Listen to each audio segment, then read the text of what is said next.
The movie is set in Gotham City, where its protector, Batman, can be seen hunting down some villains. Years ago, after seeing his parents brutally murdered, a timid and terrified Bruce Wayne went on to become the superhero protector of the city. At present, he is a tortured, brooding vigilante disguised as a bat who fights evil and strikes terror into the hearts of criminals everywhere. In his public persona, he continues to remain Bruce Wayne, a billionaire industrialist and notorious playboy. And although he lacks superhuman abilities, his physical strength, technical ingenuity, and tactical thinking make him a terrifying adversary. Not only that, but he is also a founding member of the superhero team known as the Justice League. One night, after getting information on an attempted robbery, Batman arrives at a very shady location. Immediately after getting there, he sees a guard's deceased body lying face down on the ground. When he turns the guard around, he sees an ace card lodged deep into the deceased man's chest. Seeing this, Batman knows exactly what he's up against. He immediately calls for backup and enters the scene of the robbery. There, he ends up running into the Royal Flush Gang. This gang's members aren't your typical thugs. Rather, they are criminals with metahuman strength who use a playing card theme and do the Joker's bidding. That night, the gang happens to be stealing expensive diamonds while using a complex technology that allows them to pass through solid objects. As a genius and scientific prodigy, Bruce quickly realizes how the gang has been robbing so many places with such ease. After inspecting everything, he stealthily enters the scene of the robbery and hides. However, Jack, one of the gang's elite members, locates him. The two start fighting, and Batman easily wins. However, the Queen comes in just then and proceeds to attack him. As time progresses, Batman starts to get outnumbered, but the Justice League, along with Cyborg, arrives just in the nick of time. Together, they fight the entire gang, and manage to stop the attempted robbery while also capturing the king. When he is apprehended, they question him about where he obtained his high-tech devices. However, the king simply replies that he doesn't know. Wonder Woman then uses her lasso, but the king's answer remains the same. Now desperate to find the answers, Jayon reads the entire gang's mind, and that's when he realizes that the king has actually been telling the truth. Surprisingly, it turns out that none of them know where they got the device from. Realizing that his work is now done, Batman eventually returns home and goes to rest. Elsewhere, the notorious villain, Vandal Savage, has plotted to start a new civilization by exterminating 2/3 of the population. Furthermore, it is also revealed that it was none other than him who supplied the complex technology to the Royal Flush Gang for testing. In order to carry out his plan, Vandal hires Mirror Master to hack into the Batcomputer and steal Batman's backup plans. This will aid him in incapacitating the Justice League in case they go rogue. Mirror Master, on the other hand, does exactly as ordered and steals all of Batman's confidential information. Later, in his Hall of Doom, Savage gathers notorious outlaws such as Cheetah, Star Sapphire, Metallo, Bane, Mirror Master, and Malefac. He offers each of them a large sum of money in exchange for attacking the Justice League's members simultaneously with his extremely lethal plans. He then accepts all of the supervillains into his Legion of Doom once they agree. As the Legion of Doom works to eliminate the Justice League, Alfred Pennyworth informs Batman that the bodies of Thomas and Martha Wayne have been exhumed and are missing. When Bruce hears this, he rushes outside to discover that the caskets have vanished. That's when he gets attacked by Bane, who almost takes his life before knocking him out and burying him alive in his father's coffin. Elsewhere, Martian Manhunter celebrates his birthday with his colleagues in his civilian identity as John Jones. He's talking to some people when a lady arrives with a cake just for him. Much to the others' disappointment, he blows out the candles before he can even make a wish. Just then, a waiter approaches him and hands him a drink. She then informs him that it's from an unknown lady while gesturing in her direction. That's when Manhunter and his colleagues notice a beautiful woman. Entranced by the woman's beauty, Martian goes over to thank her. The two then start talking. Sometime later, Manhunter tells the woman that he's seen her somewhere but can't figure out exactly where.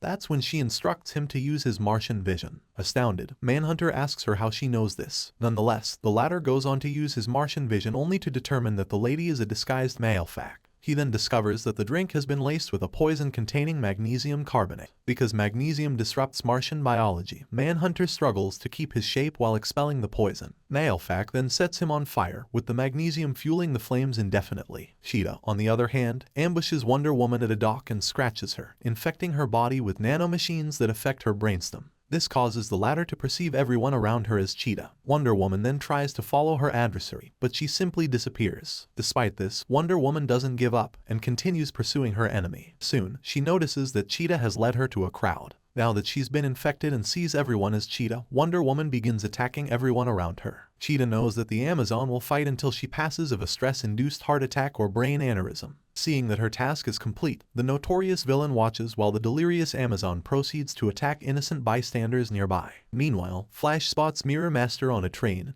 trailed by a cloth-wrapped box. When Flash inquires about the contents of the box, Mirror Master responds with the name of a deceased grandmother. He then removes the cloth, revealing a grandmother who is still alive. Mirror Master orders Flash to take her out. Flash immediately recognizes the trap, but he also recognizes the need to save the woman. He uses his super speed, but unfortunately, a bomb is attached to his wrist. If Flash does nothing, tries to remove it, or slows down, the bomb will detonate, eliminating everyone within a 3-mile radius. Elsewhere, Green Lantern is drawn to a mine where he discovers a group of terrified people tied up. Turns out that a number of unknown heavily armed men had taken over a salt mine to turn it into their case. When Green Lantern reaches the mine, a massive drill begins to descend on the tethered group of people. However, Green Lantern is quick and stops the drill, but some parts of the cave collapse. He defends the people with a shield and orders them to flee. One of the men there says that someone named Carol is still inside. Hearing this, Green Lantern promises to get her out. When he goes deeper into the cave, he notices Carol being held with a gun to her head. Suddenly, the man who had captured Carol presses a button, causing the entire cave to explode. Green Lantern somehow manages to escape with no injuries, but rushes towards the pile of rocks in search of Carol. That's when Star Sapphire targets him with the Scarecrow's while undermining fear gas. After failing to save the hostage's life, she uses his fear to persuade him that he does not deserve his mantle. Distraught, the bereaved Jordan Aka Green Lantern renounces his ring and accepts his fate in the collapsing mine.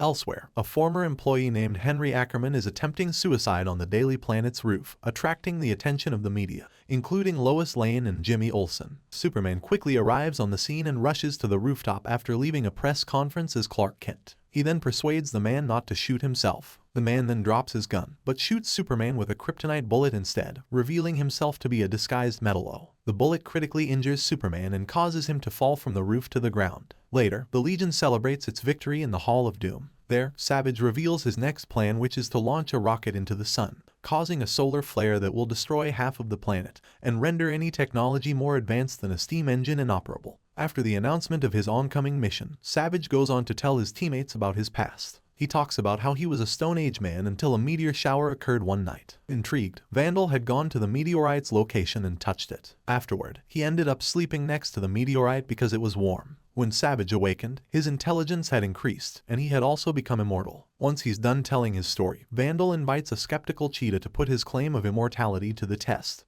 which she does by cutting his throat. Vandal initially screams in pain, but then, the assembled villains are all stunned as Savage gets up, and the wounds heal without a single scratch. After proving his claim, he shows his teammates the rocket that will be used in his plan. Meanwhile, Batman is on the verge of accepting his fate when he discovers a tape recorder left behind by Bane, which plays a taunting message from the criminal, motivating him to break out with the memory of his father's passing. He begins punching the dirt above him and does not stop until his wrist is severely swollen. He eventually escapes and realizes that the League has been attacked, so he sets out to save his allies. At the same time, Cyborg learns of Wonder Woman's predicament and decides to save her alone. Cyborg then arrives on the scene of Wonder Woman's rampage and tries to calm her down. However, he's unsuccessful in doing so. Disgruntled, Wonder Woman attacks Cyborg, believing he is the true Cheetah among all the clones she sees. She then completely ignores Cyborg and breaks one of his arms off. Just then, Cheetah uses a sonic frequency to neutralize the nanotests. This causes Wonder Woman to finally come back to her senses. She and Batman then work together in order to save Martian Manhunter. Wonder Woman immediately injects Manhunter with aluminum oxide, which eventually neutralizes the magnesium at Batman's request. The latter then orders Flash to run and vibrate through an iceberg in the Arctic, which Flash readily agrees to. The plan works, allowing Flash to escape before the iceberg explodes. After rescuing Flash, Batman goes to the collapsed mine and forces his way inside, where he finds the broken Jordan. Batman tells him it wasn't his fault,